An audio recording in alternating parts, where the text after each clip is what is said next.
আসসালামু আলাইকুম। আজকে আমরা দেখব নামপাইয়ের মাধ্যমে কিভাবে সিস্টেম অফ ইকুয়েশনের সলিউশন করা যায়। তো শুরুতেই আমরা নামপাইকে ইম্পোর্ট করে নিলাম। এখানে দেখা যাচ্ছে একটি সিস্টেম অফ ইকুয়েশন আছে। আপনারা দেখতে পাচ্ছেন এখানে তিনটি ইকুয়েশন আছে। আহ, প্রথমটি হলো x minus two Y plus three Z equal to 9। তারপরটি হলো 2x minus 5y plus 10z equal to 4 এবং সব শেষেরটি হলো 0x plus 0y plus 6z equal to 0। তো এই সিস্টেম অফ লিনিয়ার ইকুয়েশনের আমরা সলিউশন করতে যাচ্ছি। তো শুরুতেই আমরা এটাকে অগমেন্টেড করে নিলাম। সিস্টেম অফ লিনিয়ার ইকুয়েশন থেকে কোফিশিয়েন্ট ম্যাট্রিক্স গুলিকে আলাদা করা হলো এবং ভেরিয়েবল ম্যাট্রিক্স গুলিকে আলাদা করা হলো। এভাবে একটি অগমেন্টেড ম্যাট্রিক্স প্রথমে তৈরি করা হলো। আমরা এই অগমেন্টেড ম্যাট্রিক্স থেকে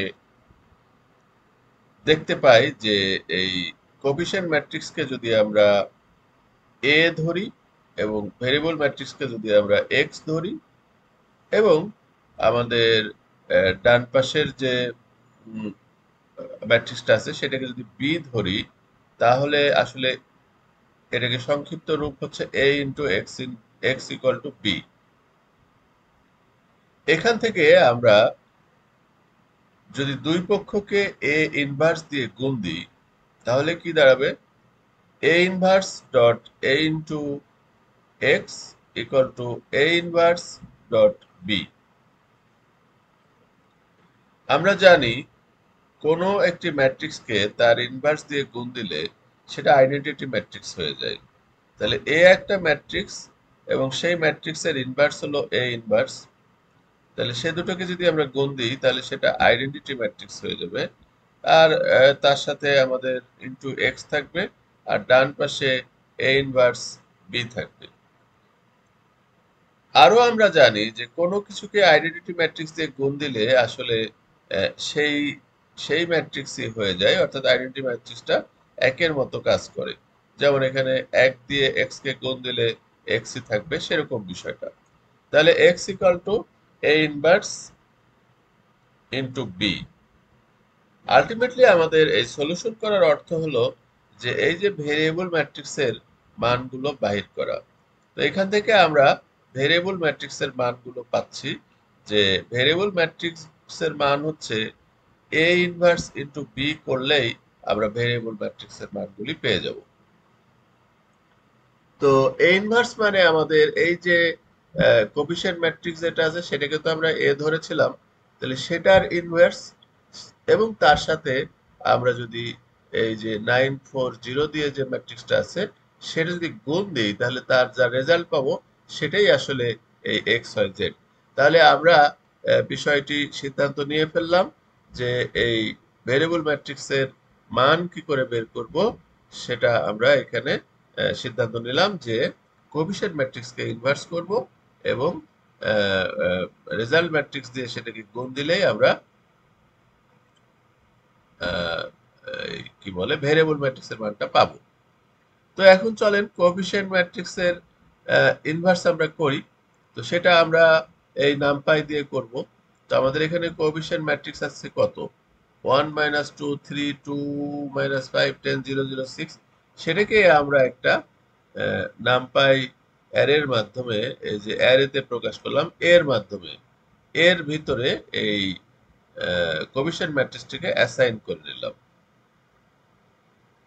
এবং আমরা ডান পাশের যে রেজাল্ট ম্যাট্রিক্স আছে সেটাকেও আমরা একটা ভেরিয়েবল বি এর মধ্যে অ্যাসাইন করে নিলাম।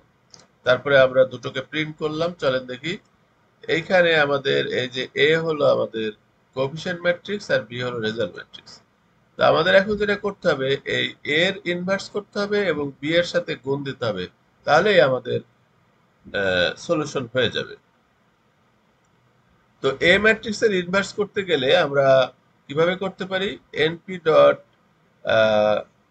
LINALG ডট INV, এটা আমরা গত ভিডিওতে দেখেছিলাম এভাবে ইনভার্স করতে হয়। তারপরে এ ভিতরে দিলেই আসলে এটা ইনভার্স হয়ে যাবে এবং রেজাল্টটা আমরা A_INV তে রাখলাম। তো নামপাই আমাদের ইনভার্স করে দিচ্ছে। তারপর চলেন ইনভার্স ম্যাট্রিক্সটাকে প্রিন্ট করি। আমাদের ইনভার্স ম্যাট্রিক্স হলো এটা। এখন আমরা এই ইনভার্স ম্যাট্রিক্সের সাথে যদি আমাদের এই বি গুণ দিই, তাহলেই কিন্তু আমাদের সলিউশন হয়ে যাচ্ছে। তাহলে সলিউশন কি হবে? এই যে ইনভার্স ম্যাট্রিক্স যেটা পেলাম, তার সাথে আমার এই যে ডট প্রোডাক্ট করতে হবে, অর্থাৎ ম্যাট্রিক্সের গুণ দিতে হবে। সেজন্য আমাদের শুধু ইনটু দিলে হবে না, অ্যাট চিহ্ন দিয়ে দিতে হয়। আমরা ম্যাট্রিক্সের গুণ যখন দেখেছিলাম এই নামপাইয়ের মাধ্যমে, তখন আমরা এটা দেখেছিলাম। তো গুণ করে যেটা সলিউশন হবে, সলিউশনটা আমার সলিউশন ভেরিয়েবলে আমরা রেখে দিলাম। চলেন দেখি কি হয়। আচ্ছা, আমাদের আসলে সলিউশন হয়ে গেল। তাতে আমরা দেখতে পেলাম 37, 14 এবং 0। তার মানে এখানে আমাদের এই যে এক্স ওয়াই জেড, এক্স মানে 37, ওয়াই মানে হচ্ছে 14 এবং জেড মানে হচ্ছে 0। তাহলে আমাদের এই নামপাইয়ের মাধ্যমে আমাদের যে সিস্টেম অফ লিনিয়ার ইকুয়েশন যেটা ছিল, লিনিয়ার ইকুয়েশন জোট যেটা ছিল, সেটা সলিউশন বের করে ফেললাম। এখন আমরা দেখি যে এটা দিয়ে আসলে সিদ্ধ হচ্ছে কিনা, অর্থাৎ এই ডান পক্ষ সমান বাম পক্ষ হচ্ছে কিনা আমাদের যে সলিউশন বের করলাম সেটা দিয়ে। তো তাহলে আমরা প্রথমটা যদি দেখি, প্রথমটা হলো x minus 2y plus Z equal to 9।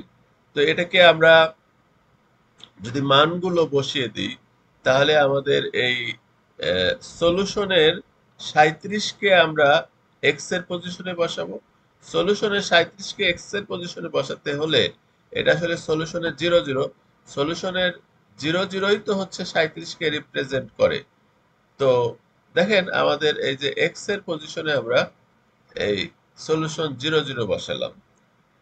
এরপরে আমাদের প্লাস দিয়ে আমাদের আসলে -2 এখানে আছে, -2 তার সাথে আমরা গুণ দিব সলিউশনের, যেহেতু ওয়াই, ওয়াই মানে কি সলিউশনের 1 0, মানে 1 নাম্বার রো। প্রথমটা ছিল 0 নাম্বার রো, এটা হচ্ছে 1 নাম্বার রো আর 0 নাম্বার কলাম, তাই এখানে 1 0 দিয়ে গুণ দিলাম সলিউশনের। তার মানে আসলে 14 দিয়ে গুণ হবে। সর্বশেষ 3 আমাদের ছিল, 3 সাথে আমাদের গুণ দিতে হবে এই নিচেরটা, অর্থাৎ সলিউশনের 2 0 0, 2 নাম্বার রো আর 1 নাম্বার এই 0 নাম্বার কলাম। তাহলে আমাদের এইখানে সলিউশনগুলি বসিয়ে দিলাম, মানগুলি বসিয়ে দিলাম, এক্স ওয়াই জেড এর মানগুলি বসিয়ে দিলাম। তো তারপরে আমরা যে রেজাল্ট হবে, রেজাল্টটা তো এখানে প্রিন্ট করতে পারবো। রেজাল্ট কি হবে চলেন দেখি। তো আমরা এখানে প্রথমটা যখন আমরা প্রিন্ট করলাম, তো এই প্রিন্টের মাধ্যমে আমাদের এই লাইনটা প্রিন্ট হলো এবং এই প্রিন্টের মাধ্যমে আমাদের এই লাইনটা প্রিন্ট হলো, অর্থাৎ 37 আর এখানে 2 দিয়ে গুণ হলে 14 কে 28, আর যদি 3 কে গুণ হচ্ছে 0 দিয়ে, মানে 0। তাহলে আলটিমেটলি এগুলি যদি আমরা যোগ করি তাহলে রেজাল্ট আসছে 9। তো 9 তো আমাদের এইখানে দেওয়াই আছে। তার মানে বাম পক্ষ সমান ডান পক্ষ প্রমাণিত হয়ে গেল আমাদের এই সলিউশনগুলি দিয়ে। তেমনি এখানে একই কাজ করলাম, সেখানেও কিন্তু 4 রেজাল্ট বের হলো। 4 কিন্তু অলরেডি আছেই এখানে, এবং সর্বশেষেরটা 0 রেজাল্ট বের হলো। 0 কিন্তু অলরেডি এখানে আছে। তার মানে আমাদের যে সলিউশনটা বের হয়েছে, সেই সলিউশন দিয়ে 3টি সমীকরণই সিদ্ধ হলো। তো আমরা আজকে যেটা দেখলাম যে কিভাবে নামপাই এর মাধ্যমে সিস্টেম অফ লিনিয়ার ইকুয়েশনের সলিউশন বের করা যায়। আশা করি ভিডিওটি আপনাদের ভালো লেগেছে। ধন্যবাদ, ভালো থাকবেন সবাই।